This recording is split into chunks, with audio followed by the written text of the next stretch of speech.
सर्वधर्मान परित्यज्य मामेकं शरणं व्रज। प्रभु सबु काल सबु समय जेतिकी दयामय सेतिकी भी रहस्यमय। से सबुठु बड़ पुणी सबुठु सान, से पुरुषार्थ परम ब्रह्म। केतेबेले से केउं भावरे प्रतीयमान से कथा खाली से ही बुझीपारती। कारण केतेबेले गोपी मानकु लज्जा देल गोपांगना वस्त्र चोरी करी, हरिल द्रौपदी लज्जा वस्त्र दान करी। जो प्रभु गोपांगना मानकर वस्त्र चोरी करी सुंदर हुंदर देखुथिले, सेही प्रभु वस्त्र दान करी द्रौपदी मान उदाहरण करथिले। तेणु तांक रहस्य को किए बा बुझिब। पुरुषंक परे उत्तम आपण नाम श्री पुरुषोत्तम। आपणक नाम ध्यायी होइअछि क्षेत्र ना पुरुषोत्तम। अति बड़ वैकुंठ ए श्री पुरुषोत्तम, सबु वैकुंठ मानक अटे से उत्तम। यही प्रभुंक ना पुरुषोत्तम, धामर ना पुरुषोत्तम। सेही पुरुषात् उत्तम पुरुषोत्तम आज धरारे अवतरण करिछंती। बड़दाण्ड उपरे नंदी घोषरे विजय करिछंती। रत्न सिंहासन ओह्लाई आसी दारु देहरे मानवीय लीला करने बड़दाण्ड को ओह्लाई आसिछंती। वेदरे वर्णित प्रणव, उपनिषदर ब्रह्म, पुराणर ईश्वर बा विष्णु हेउछंती मर्त्य वैकुंठर दारु ब्रह्म।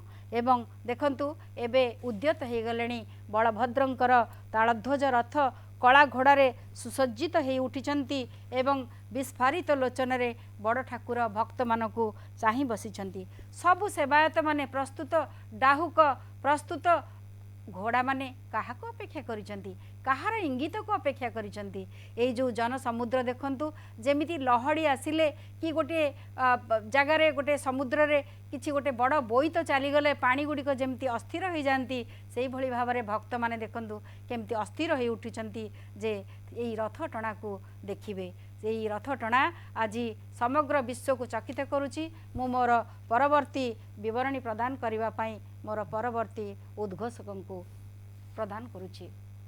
जय जगन्नाथ, जय जगन्नाथ, जय जय जगन्नाथ, जय जय जगन्नाथ, जय जय जगन्नाथ। चतुर्भुज जगन्नाथ कंठशोभित कौस्तुभः, पद्मनाभ वेदगर्भ चंद्र सूर्य विलोचन। वर्तमान बलभद्र महाप्रभुंकर रथ आग को गड़बारे लगिले दृश्यमान होउछि। बलभद्र महाप्रभुंकर रथ टीवी परदारे दृश्यमान होउछि जे बलदेव महाप्रभुंकर रथ अश्व संयोजित होई आगकू आगकू आगकू आगकू गड़बारे लगी बड़दाण्डरे। प्रभु तंकर अपलक नयन रे विश्ववासी को बड़दाण्डर समस्त जनसाधारण को बड़दाण्ड पालटि जाइछि समुद्र, बड़दाण्ड पालटि जाइछि महासमुद्र। यही महासमुद्र रे पोत सदृश चलमान यही रथ मध्य प्रभु विलोकन करुचंती जे जो माने भक्तगण को भक्त समूह को प्रभु आज डाहुक बेत धरिक निर्देश करुचंती। रथ गड़ब वर्तमान आगक जीव रथ जे बलभद्र महाप्रभुंकर रथ आगक गड़ब। प्रभुंकर ये जो यात्रा ये यात्रा होची जे ये परम पावन यात्रा, ये गुंडीचा यात्रा होची परम पावन यात्रा। सर्वजगन्नाथ बलभद्र महाप्रभु कांपिल्यवासिनी मां सुभद्रिका एवं चक्रराज सुदर्शन ये होचंती सर्वतत्वर सार। जो तत्व आज ये मोर पूर्ववर्ती उद्घोषिका आपण मानक निकटरे आपण मानक अवगाहन करथिले गोटे सुंदर कथा कही जे ये होचंती ब्रह्म, ये होचंती सर्ववेदांतर सार। सर्ववेदांतर जे वेदांत वाक्यर जे वेदांत वाक्यर जे ये जो पुरुष ये होचंती वेदांत वाक्यर वेदांत ताको प्रतिपादित करुचंती। ये पुरुष ये होचंती निर्गुण निराकार ब्रह्म सगुण साकार होई छेचा कचा खाई आज आसीचंती रथरे विराजमान करिचंती। मां कांपिल्यवासिनी सुभद्रांकर रथ दृश्यमान होउचंती टीवी परदारे। तेणु बड़ कथा होउची जे ये रथ माने वर्तमान आगकू चलिबा पई प्रस्तुत। बलभद्र महाप्रभुंकर रथ बोधे गड़िलाणी एवं ये कौन पाई गड़ुची ना ये रथ बांटी चली आनंद, बांटी चली प्रेम, बांटी चली स्नेह एवं आउ कौन ना सामीप्य साजुज्य सारूप्य सामीप्य सालोक्य साष्टी ये समस्त प्रकार ये समस्त प्रकार ये मुक्ति बांटी चली प्रभु मुक्ति दियंती एवं प्रभु मध्य भुक्ति दियंती एवं किंतु मुक्ति देवे प्रभु भुक्ति देवे प्रभु किंतु प्रभुंकर आवश्यकता होची भक्तिर ये भक्ति होची केमिति ना व्याधस्य चरण ध्रुवस्य च वयो विद्या गजेन्द्रस्य का कुब्जायंकी मुनाम रूपमधिकम किमिनो सुदामनोधन जातकः विदुरस्य जादव पतेरुग्रस्य किं पौरुषम भक्त्या स्तुष्यति केवल रचगुणै भक्त प्रिय माधव बलभद्र महाप्रभुंकर रथ गड़ी चली भक्त प्रिय माधव जगन्नाथ तत्वर प्रथम प्रवक्ता जगन्नाथ तत्वर प्रथम मूर्ति होचंती बलभद्र महाप्रभु तंकर रथ गड़िबारे लागिछि एवं ये कौन होइछि ना जे व्याधस्य चरण ध्रुवस्य च वयो विद्या गजेन्द्रस्य का कहार किछि नथिला व्याधर कौन उच्चा आचरण थिला ध्रुवर केते बयस होइथिला ध्रुवस्य कवय विद्या गजेन्द्रस्य का गजर हस्तिर कौन विद्या थिला कौन अध्ययन करिथिला कौन ज्ञान थिला कुब्जायंकी मुनाम रूपमधिकम कुब्जांकर कौन रूप थिला तंकर नाम होउची कुब्जा रूप मध्य से परी एवं तंकर पिठिरे तीनिटी कुज थिला किम नो सुधाम नो धन सुधामांकर कौन धन थिला जहाँ तक विदुरस्य विदुरंकर जाति कौन थिला निमा नामे सिपुटी जे जाति रे गोलक तार घरे जगन्नाथ कल अन्न भक्ष्य दूत पणे जाइथिल हस्तिना भुवन सेठी विदुर घर रे पुणी करिल भोजन तेणु भक्त्या स्तुष्यति प्रभुंकर भक्ति रे आवश्यकता रहिछि ये तीनी ठाकुरंकर ये चतुर्धा मूर्तिंकर भाव विनोदिया ठाकुर भक्त वत्सल हरि भक्त पाई अवतार चारि मूर्ति धरी केवल भक्त मानक पाई ये चतुर्धा मूर्ति किंतु तत्व होउची ये अंकर आवश्यकता कौन ना श्रवणं कीर्तनं विष्णुस्मरणं पादसेवनम् अर्चनं वंदनम दास्य सख्यमात्मनिवेदनम हिरण्यकशिपु प्रहलाद को पचारिले कहले प्रहलाद तू कौन पाठ पढ़ीचु कौन शिखिचु षंढ मर्कट षंढ अमर्क गुरुं पाखरु तू कौन शिखिचु कहला मु भक्ति शिखिची कौन भक्ति शिखिचु ना मु नवधा भक्ति शिखिची भक्ति होउची कौन ना श्रवणम कीर्तनं विष्णु विष्णु को स्मरण श्रवण करिवा भगवान कथा स्मरण करिवा भगवान नाम कीर्तन करिवा श्रवणम कीर्तनं विष्णु स्मरण भगवान नाम को स्मरण करिवा पाद सेवन भगवान पाद को सेवा करिवा अर्चन भगवान को अर्चन करिवा भगवान को वंदन करिवा भगवान को दास्य भाव रे प्रभु को आवाहन करिवा प्रभु को सख्य भाव रे प्रभु को पूजा करिवा सख्य भाव एड़े बंधु अर्जुन सख्य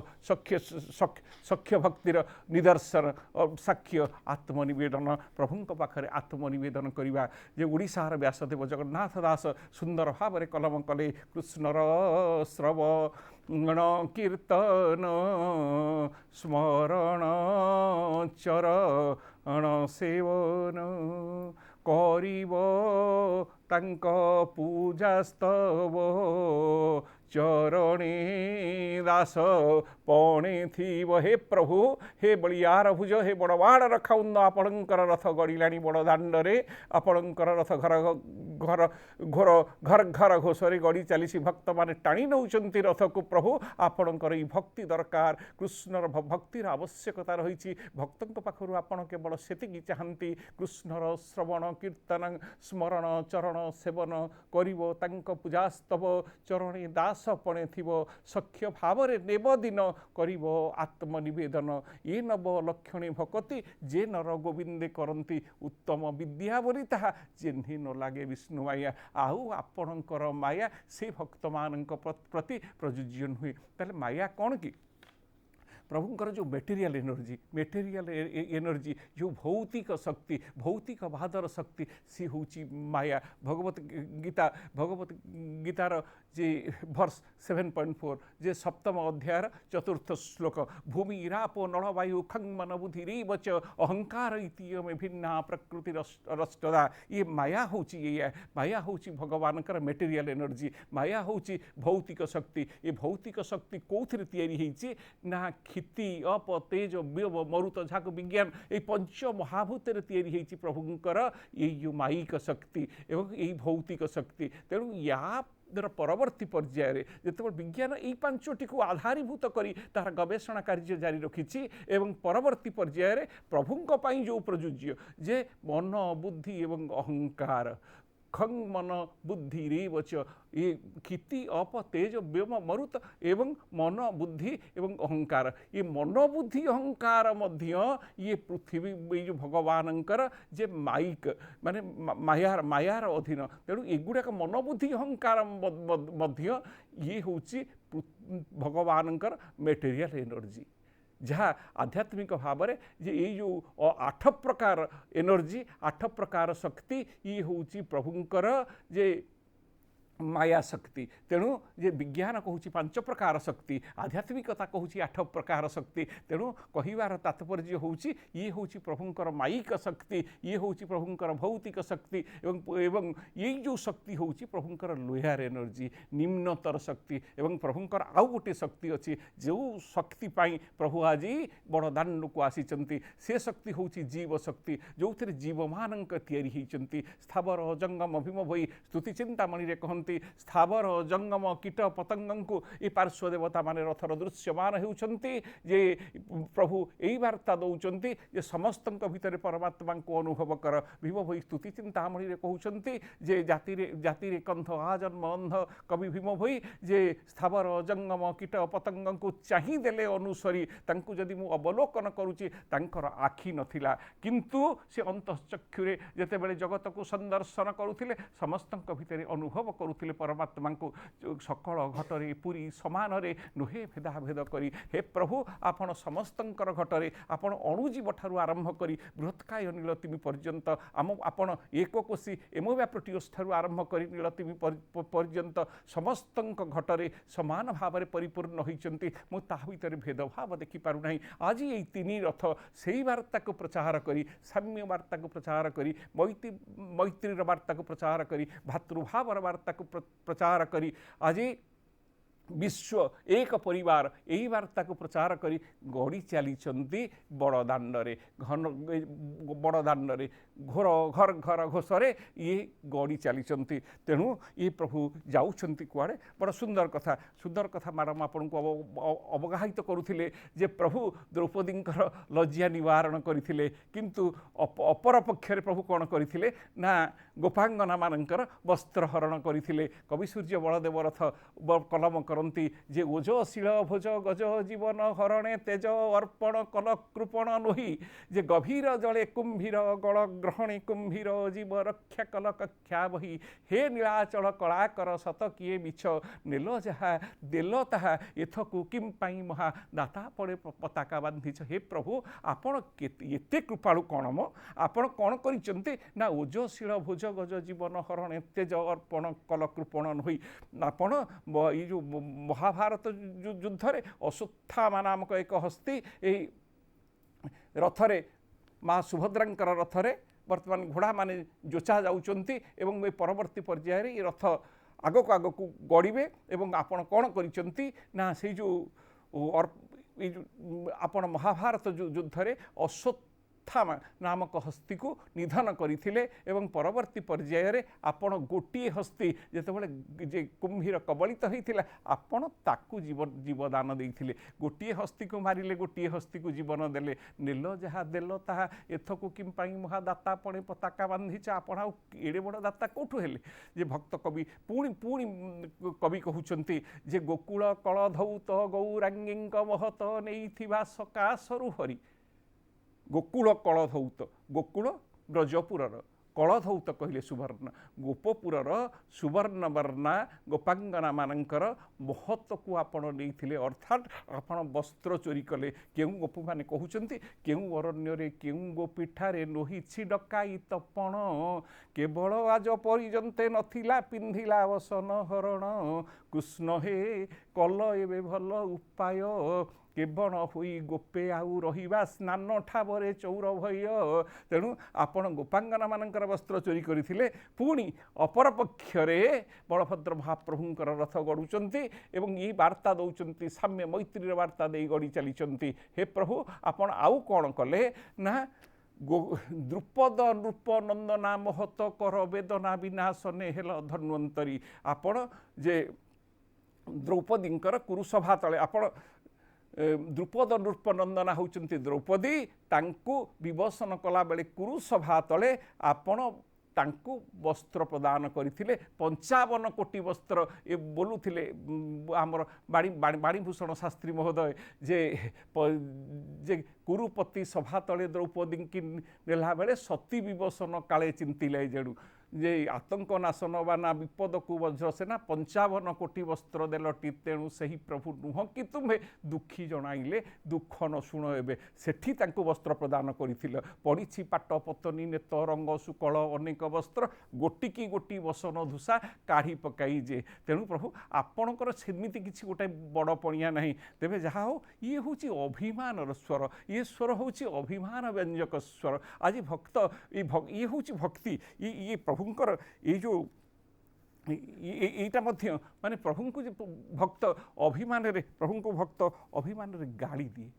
କେବଳ ଭଗବାନଙ୍କୁ ଯେଉଁ ସ୍ତୁତି କରେ ଭକ୍ତ ଅଭିମାନରେ ପ୍ରଭୁଙ୍କୁ ଯେଉଁ ଗାଳି ଦିଏ ଇଏ ଗାଳି ହେଉଛି ବ୍ୟାଜ ସ୍ତୁତି। ତାକୁ ମଧ୍ୟ ଉତ୍କଳୀୟ ପରମ୍ପରାରେ ତାକୁ ବ୍ୟାଜ ସ୍ତୁତି କୁହାଯାଏ ଯେ ପ୍ରଭୁଙ୍କ ଏଇ ଗାଳି ହେଉଛି ଭଗବାନଙ୍କର ସ୍ତୁତି। ତେଣୁ ଏ ପ୍ରଭୁଙ୍କୁ ଆମେ ପ୍ରାର୍ଥନା କରୁଛେ। ହଁ ଆଜି ଘୋଟକମାନେ ସଂଯୁକ୍ତ ହେଉଛନ୍ତି ଧଳାଘୋଡ଼ା ଏଇ ଯେଉଁ ମାନେ ଶୁଭ୍ରବର୍ଣ୍ଣର ଘୋଟକମାନେ ପ୍ରଭୁ ଜଗନ୍ନାଥଙ୍କର ରଥରେ ସଂଯୁକ୍ତ ହେଉଛନ୍ତି। ଏ ଘୋଡ଼ାମାନଙ୍କୁ ବାନ୍ଧି ଦିଆଯାଉଛି ଘୋଟକମାନେ ଲାଗିବା ପରେ ଏବଂ ଏ ରଥ ଘୋର ଘର ଘର ଘୋଷରେ ଏ ପଛରେ ଇଏ ଗଡ଼ିବାକୁ ଆରମ୍ଭ କରିବ। ଘୋର ଘର ଘର ଘୋଷେ ପୁରୀ କାନନ ଯେମିତି ଗଡ଼ୁଥିଲା ଏଇ ପ୍ରଭୁ ଯେତେବେଳେ ଘୋର ଘର ଘର ଘୋଷରେ ଇଏ ରଥ ଆଗକୁ ଆଗକୁ ଗଡ଼ି ଚାଲିବ। ମାଉସୀ ମା ମନ୍ଦିର ନିକଟକୁ ଗଡ଼ି ଚାଲିବ ଏବଂ ଧୀରେ ଧୀରେ ଏ କାର୍ଯ୍ୟ ବୋଧେ ଆରମ୍ଭ ହେଲାଣି। କାରଣ ଦେଖାଯାଉଛି ଯେ ୟୁନିଫର୍ମ ଭାଇମାନେ ସେମାନେ ମଧ୍ୟ ଆଗକୁ ଆଗକୁ ଚାଲୁଛନ୍ତି। ନିଶ୍ଚିତ ଭାବରେ ତା ପଛରେ ରଥ ଆସୁଛି। ସେମାନେ ରଥ ଦୌଡ଼ି ଧରିଛନ୍ତି ଏବଂ ରଥ ଦୌଡ଼ି ଧରି ସେମାନେ ଆଗକୁ ଆଗକୁ ଚାଲିବା ଆରମ୍ଭ କରିକି ସେମାନେ ଆଗକୁ ଆଗକୁ ଚାଲିବା ଆରମ୍ଭ କରିଦେଲେଣି। ଆଗକୁ ଆଗକୁ ଚାଲିବା ସେମାନେ ଆରମ୍ଭ କରିଦେଲେଣି। ତିନି ରଥରେ ବିରାଜମାନ କରିଛନ୍ତି ଚତୁର୍ଦ୍ଧା ମୂର୍ତ୍ତି ଯେ ଟିଭି ପରଦାରେ ଦୃଶ୍ୟମାନ ହେଉଛନ୍ତି ଯେ ରଥଯାତ୍ରା ଦୃଶ୍ୟମାନ ହେଉଛନ୍ତି ଏବଂ ବର୍ତ୍ତମାନ ପୁଣି ଦୃଶ୍ୟମାନ ହେଉଛନ୍ତି ପ୍ରଭୁ ବଳଭଦ୍ର ମହାପ୍ରଭୁଙ୍କର ରଥ। ତେଣୁ ଭକ୍ତ ତାର ଅଭିମାନ ବ୍ୟଞ୍ଜକ ଗାଳି ଦେଇଥାଏ ପ୍ରଭୁଙ୍କୁ ଯେ ବ୍ରଜେ ପ୍ରସିଦ୍ଧଂ ନବନୀତ ଚୌରମ୍। ମା ସୁଭଦ୍ରାଙ୍କର ରଥରେ ଅଶ୍ୱମାନଙ୍କୁ ଭିଡ଼ିକିରି ବନ୍ଧାଯାଉଛି କାଳେ ଅଶ୍ୱମାନେ ଖସି ପଳାଇବେ। ଏଇ ଅଶ୍ୱମାନେ ଖସିବେ ନାହିଁ। ଏଇ ଅଶ୍ୱମାନେ ଇଏ ସବୁ ବର୍ଷ ଏମିତି ଆସନ୍ତି। ସବୁ ବର୍ଷ ମାଙ୍କୁ ଏମାନେ ଭିଡ଼ି ନିଅନ୍ତି। ସବୁ ବର୍ଷ ବଳଭଦ୍ର ପ୍ରଭୁ ଜଗନ୍ନାଥଙ୍କୁ ଭିଡ଼ିକିରି ନିଅନ୍ତି। ଇଏ ହେଉଛି ତାଙ୍କର ସେବା। ଇଏ ପ୍ରଭୁଙ୍କର ଲୀଳାରେ ଏଇ ସେବା ପ୍ରଦାନ କରୁଛନ୍ତି ଅଶ୍ୱମାନେ। ତେଣୁ ଏ ବାର୍ତ୍ତା ଜଗତକୁ ଦିଆଯାଉଛି ଯେ ଜୀବଜଗତକୁ ସୁରକ୍ଷା କରିବା ପାଇଁ। ଆପଣ ଦେଖନ୍ତୁ ଏ ପ୍ରଭୁଙ୍କର ତିନି ରଥରେ ଖଞ୍ଜା ଯାଇଛନ୍ତି ଅଶ୍ୱ ଖଞ୍ଜା ଯାଇଛନ୍ତି ବିଭିନ୍ନ ପ୍ରକାର ପକ୍ଷୀ ଖଞ୍ଜା ଯାଇଛନ୍ତି ଏ ଜୀବଜଗତର ସୁରକ୍ଷା କରିବା ପାଇଁ। କାରଣ ଜୀବଜଗତ ସହିତ ମଣିଷ ଜୀବନ ଓତପ୍ରୋତ ଭାବରେ ଜଡ଼ିତ। ଆଜି ଏଇ ଗଛ ଆସୁଛି ଯେ ଖୋର୍ଦ୍ଧା ବନଖଣ୍ଡରୁ ଆସୁଛି, ନୟାଗଡ଼ ବନଖଣ୍ଡରୁ ଆସୁଛି। ଯଦି ଆମେ ଜଙ୍ଗଲକୁ ସୁରକ୍ଷା ନ କରିବା, ଫାଶୀ ଗଛକୁ ସୁରକ୍ଷା ନ କରିବା ତାହେଲେ ଆଉ ଜଗନ୍ନାଥ ମହାପ୍ରଭୁଙ୍କର ରଥଯାତ୍ରା ହେବ କେମିତି? ପ୍ରଭୁଙ୍କର ନୂଆ ରଥ ହେବ କେମିତି? ତେଣୁ ଆଜି ପ୍ରଭୁଙ୍କର ଏଇ ରଥଯାତ୍ରାକୁ ସବୁଦିନ ବଞ୍ଚେଇ ରଖିବା ପାଇଁ, ସବୁଦିନ ଏ ରଥଯାତ୍ରାକୁ ଠିକ୍ ଭାବରେ ପରିଚାଳିତ ହେବା ପାଇଁ ଆମକୁ ଗୋଟେ ସଷ୍ଟେନେବଲ୍ ବେସିସ୍ରେ ଆମକୁ ସବୁଦିନ ପାଇଁ ଆମକୁ କାଠର ବ୍ୟବସ୍ଥା କରିବାକୁ ପଡ଼ିବ। ଏ କାଠର ବ୍ୟବସ୍ଥା କରାଯାଇଥିଲା, ଫାଶୀ ବ୍ୟାଙ୍କ କରାଯାଇଥିଲା, କିନ୍ତୁ ଦୁଃଖର କଥା ବର୍ତ୍ତମାନ ବୋଧେ ସେ ଫାଶୀ ବ୍ୟାଙ୍କ ଆଉ ନାହିଁ। ତେଣୁ କହିବାର ତାତ୍ପର୍ଯ୍ୟ ହେଉଛି ଆମେ ଜୀବଜଗତକୁ ସୁରକ୍ଷା ଦେବା, ଆମେ ଉଦ୍ଭିଦ ଜଗତକୁ ସୁରକ୍ଷା ଦେବା, ଆମେ ପ୍ରାଣୀ ଜଗତକୁ ସୁରକ୍ଷା ଦେବା। ଇଏ ହେଉଛି ଆଜି ଦିନରେ ଏଇ ରଥଯାତ୍ରାର ମହତ୍ଵ ଆଜି ଆମ ସମସ୍ତଙ୍କର ଧ୍ୟେୟ ହେବାର ଆବଶ୍ୟକତା ରହିଛି। ଭକ୍ତ ପ୍ରାର୍ଥନା କରୁଛି ଭଗବାନଙ୍କୁ, ଅଭିମାନ ବ୍ୟଞ୍ଜକ ଗାଳି ଦେଉଛି ଭଗବାନଙ୍କୁ। ହେ ପ୍ରଭୁ ଆପଣ ବ୍ରଜେ ପ୍ରସିଦ୍ଧଂ ନବନୀତ ଚୌରମ୍ ବ୍ରଜାଙ୍ଗନାନଂ ଚଦୁକୂଳ ଚୌରମ୍ अनेक जन्मा अर्जित पाप चौरम चौराग्रगण्यं पुरुषं नमामि। ब्रजे प्रसिद्धं नवनीत चौरौ। ये प्रभु ब्रजपुरे गोपपुरे ये जगन्नाथ कृष्ण रूपरे अवतरित है। जगन्नाथ महाप्रभुंकर रथर धड़ा घोड़ा माने दृश्यमान होउछंती। सेमानंकु भिड़िकिरी सेमानंकु रथरे जोचा जाउची, सेमानंकु रथरे लगा जाउची एवं दौड़ी साहाय्य सेमानंकु भिड़िकिरी बंधा जाउची। परे रथ चालिबा कार्य आरंभ हब। एई प्रभु ଅବତରିତ ହୋଇଥିଲେ କୃଷ୍ଣ ରୂପରେ ବ୍ରଜେ ପ୍ରସିଦ୍ଧଂ ନବନୀତ ଚୌର।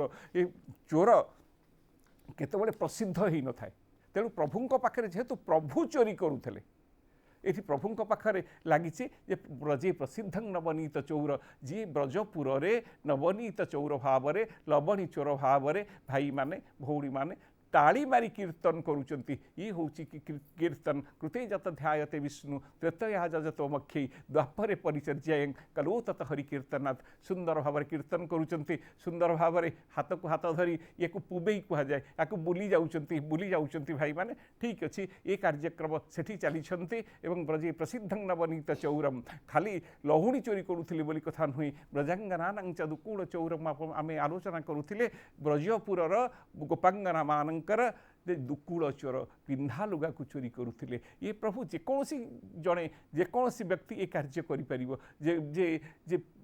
ଯେ ପିନ୍ଧା ଲୁଗାକୁ ଚୋରି କରିପାରିବ କିନ୍ତୁ ଆଉ ଲବଣୀ ଚୋରି କରିପାରିବ। କିନ୍ତୁ ପ୍ରଭୁଙ୍କର ଆଉ ଗୋଟେ ବଡ଼ କାମ ଅଛି। ସେ କ'ଣ କରୁଥିଲେ ନା ଅନେକ ଜନ୍ମାର୍ଜିତ ପାପ ଚୌରମ୍, ପ୍ରତ୍ୟେକ ଜୀବଙ୍କର ଜନ୍ମ ଜନ୍ମାନ୍ତରର ଯେଉଁ ପାପ ଅଛି ତାକୁ ଅପନୋଦନ କରିବେ, ଅପହରଣ କରିବାରେ ଇଏ ପ୍ରଭୁ ହେଉଛନ୍ତି ସିଦ୍ଧହସ୍ତ। ତେଣୁ ପ୍ରଭୁଙ୍କର ଆବଶ୍ୟକତା କ'ଣ?